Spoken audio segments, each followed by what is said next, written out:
Hey guys, this is Sports with Dylan, and this is my final 2023 NFL mock draft because the NFL draft starts in about 3 hours. And this is going to be an interesting one to watch because there's no clear-cut number one overall pick, just like last year, but not like the years prior with Joe Burrow and Trevor Lawrence and Kyler Murray, where we all know who was going number one overall. So this will be a fun draft. And I have a pick at number one overall that not everyone is predicting.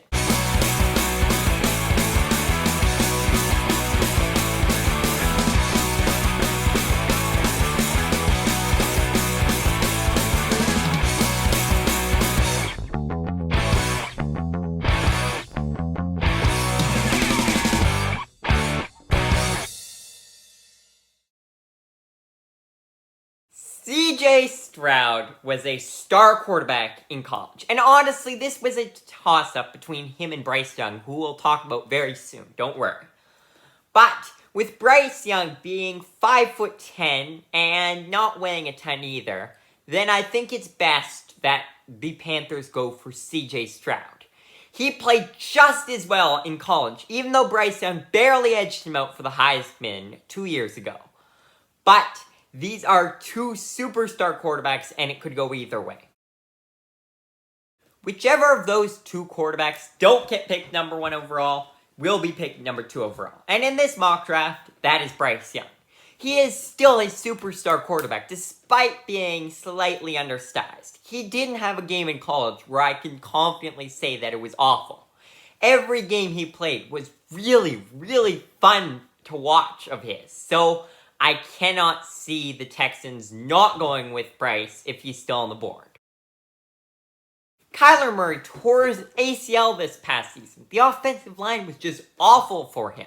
So why not get the top offensive tackle in the draft in Paris Johnson for your long-term quarterback because you signed him to that massive extension? Bit of a surprise here for many. I love Hendon Hooker. I think he played great, and honestly, I was quite disappointed when he did tear his ACL. But I think he'll be back in no time, and he is going to play like a superstar. I think the Colts would be wise to select him 4th overall. I'm realizing this hat does not make me look good when Will Anderson mysteriously falls to 4th overall. Here, I'm just going to get rid of that. But in all honesty, I don't think Will Anderson will be one of the top 2 picks because I think those will both be quarterbacks. But if he is lucky enough to fall for the Seahawks, there's no way the Seahawks don't select him. I'm back with my hat at number 6th overall, where the Detroit Lions are selecting. This is a bit more of a toss-up of a pick, but I predict them to get some more help for Aiden Hutchinson on that defense in Myles Murphy, another superstar defensive end. Those two are going to terrorize defenses for years to come. Max Crosby is a superstar, but Chandler Jones seems to have just gone off the cliff, the point of no return, and it doesn't seem like he's going to improve. So it'd be wise for the Raiders to invest in a new star defenseman in Tyree Wilson. Okay, this is the last defensive lineman you guys are going to get in a row for a while. The Falcons, for multiple years now, have needed to select a defensive lineman. I have been saying that for over a year now. I said this time last year for my mock draft, and then I said it for my first 2023 NFL mock draft. And it's been the same ever since. They have improved the defense, but they should go for the game-wrecking force in Jalen Carter. In free agency, the Bears did invest a bit in the offensive line, but that's not enough. You still need someone, a star, to protect Justin Fields. Someone that can be there for the next decade, protecting your superstar quarterback. And that should be Peter Skoronski. The Eagles do have 2 very good cornerbacks in Darius Slay and James Bradbury, but they're lacking in the safety unit, as well as the fact that Darius Slay is getting up there in age, which means it would be wise to invest in the secondary for their first pick. The Titans seem to try to be retooling, but not very well. They seem to slowly be shipping out important pieces to their defense. and I think this pick will be even lower next year. But for now, you've got to at least try and keep Derrick Henry and Ryan Tannehill healthy by investing in that offensive line with Broderick Jones. With the Texans' second pick, I project them to go defense. Why not grab another Clemson stud in Brian Bresee, who was a star despite dealing with some injuries at Clemson, but I think he would be amazing on this Texans defense. 1 year ago, my top pass catcher in the draft was Jackson Smith-Njigba. Then he started struggling with injuries, so I swapped him out for Michael Mayer. Then he just had an average season as a whole. He was good, but he wasn't a superstar, so I swapped him out for Jordan Addison. Then the combine results came in and found out that Jordan Addison's a bit on the small side, so I switched back to Quentin Johnston. But Quentin Johnston has many drop concerns now, so just today, just an hour ago, I decided to switch this pick back to the player who started on, Jackson Smith-Njigba, who had a superstar career in college despite missing most of his final season. Patriots could use some defensive line help for Matthew Judon, and Nolan Smith would be the perfect fit. Defensive linemen are just flying off the board, and you'll find that is a continual trend for the rest of this mock draft. The Jets have a good defense, and they got another player who should be joining the rotation in Jermaine Johnson, whom they drafted last year. But it doesn't hurt to add another piece in Kalijah Kancey. I don't know what the Commanders are planning to do at quarterback, but I do not think it would be wise to grab one here. So instead, go for an offensive lineman in Osiris Torrance. The Steelers could use some protection for their young quarterback in Kenny Pickett. So it would be very wise to invest in Anton Harrison, who could be a staple gate on that offensive line for years to come.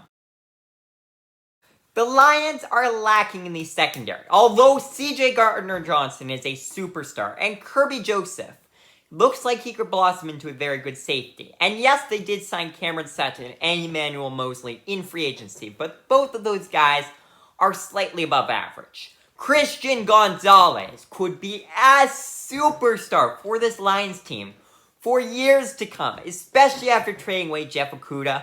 This is definitely a need for the Lions. I don't trust Baker Mayfield. I think there are at least 40 quarterbacks in the NFL, if not 50. I could go through them right now, but we don't have that much time. Better than Baker Mayfield. And don't get me started on Kyle Trask. Used to like that guy, but he's even worse than Baker Mayfield. So the Buccaneers have to invest in Kyle Trask's successor at Florida, in Anthony Richardson, who, despite not having the best college career, has quite a lot of potential and could blossom behind Baker Mayfield after a couple of games because Baker Mayfield gets benched because he does not play very well. This pick took me hours and hours to try and figure out, and I don't want to look biased, so there goes the hat again. Should they go for another defensive lineman to help their budding defense? I don't know. They do have quite a few good pieces on there already. Should they go for a pass catcher? That could be good, but at the same time, they have Tyler Lockett, DK Metcalf, and a couple solid tight ends.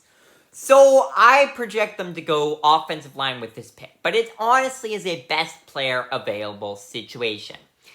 If they decide that there's a superstar defensive lineman or pass catcher on the board, then that is where they're going. They could even go for a second cornerback, honestly, but I have to go with offensive line for now. The Chargers have struggled with injuries among the defensive line, so this is kind of more of a luxury pick, but why not add some depth who can eventually take over for Khalil Mack or Eric Kendricks, who are both getting up there in age. A couple minutes ago, Lamar Jackson just signed a massive contract extension, so why not add some help for him in the receiving corps in Quentin Johnston? Jordan Addison may be slightly undersized, but wouldn't this be a perfect pairing to match up with Justin Jefferson? Kirk Cousins is going to be in heaven. After releasing Shaquille Griffin, The Jaguars could use another cornerback to line up next to Tyson Campbell. So why not add another former Georgia prospect in Kelly Ringo? The Giants invested in the offensive line last year with Evan Neal, but why not go for another offensive lineman in John Michael Schmitz? I know this might be a bit of a stretch, but he's the best interior offensive lineman available since they have the trenches set out with Evan Neal and Andrew Thomas. The Cowboys could use another force to pair on that defense, so why not add Mozzie Smith, a player who has been a force and yet not heard about a ton on this Michigan defense for years. The Bills could use someone else to help protect Josh Allen, and I think Dwan Jones is the perfect fit. Why not add another force to this Bengals defense, which is already surprisingly good, with Drew Sanders? With Marcus Davenport leaving in free agency, there is a void to fill, especially with Cameron Jordan and Demario Davis getting up there in age. So why not add Will McDonald? The Eagles might as well add a bit more depth to that defense, because they did lose a couple players in free agency, and Howie Roseman loves his depth. So why not add Tuli Tuputlo and reunite him with his brother Marlon? With the final pick in the first round of the 2023 NFL Draft, I predict the Super Bowl winner, Kansas City Chiefs, to select Stetson Bennett, the superstar quarterback out of Georgia. He played amazing these past couple of years for Georgia, despite not getting off to the best start. And sure, he's undersized, but so is Bryce Young. Really, what is the difference between these two players? And Patrick Mahomes is getting up there in age and getting more expensive. So wouldn't it make sense to add a new, younger quarterback to help succeed him? I'm kidding. I am kidding. Sorry, Chiefs fans, if I scared you there. First of all, I am not a fan of Stetson Bennett. I think he sucks in the first place. But, second of all, why would they ever do this? I saw a mock draft of this. It makes no sense to me. In fact, I predict the Chiefs to go for Bijan Robinson, a star running back, because they could use someone else to help them out in the run game. And Bijan is the perfect fit. I think he's going to be way better overall than Clyde Edwards-Helaire. But we'll have to see how this goes. This mock draft is going to be redundant, as I said last year, in about 2 hours. So we'll have to see what exactly is going to happen. I might be wrong right off the bat, and we'll see. But for now, thanks for watching.